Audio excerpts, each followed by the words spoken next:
On a plusieurs associations solidaires, d'économie solidaire, notamment à Lille 1, enfin ex-Lille 1 du coup, le campus scientifique, où on retrouve une asso qui elle fait des paniers alimentaires et à des prix très très intéressants. Donc nous on est là pour aiguiller un peu les étudiants vers ces bons plans entre guillemets, mais par contre ça change pas vraiment la réalité des étudiants parce que en fin de compte, se retrouvent quand même à devoir payer un loyer. Et à Lille, on a eu la situation où des étudiants se faisaient expulser carrément de leur logement parce qu'ils ne pouvaient pas payer leur loyer en pleine période d'examen. Et donc, on voit vraiment l'urgence de la situation de précarité des étudiants aujourd'hui et l'urgence de trouver des réponses justement à cette précarité. Le ministère de l'Enseignement supérieur a annoncé justement l'augmentation des bourses.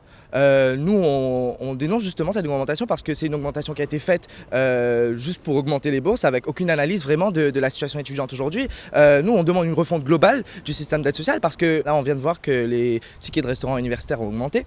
Donc là, on se dit encore que le gouvernement est en train de mettre en place à la surface, bien sûr, une augmentation des bourses, mais à côté, c'est l'augmentation des frais d'inscription qui passe quand même une multiplication par 15 des frais d'inscription, donc qui est énorme. Et après, on voit aussi que ce soit ticket restaurant, que ce soit niveau logement, tout augmente.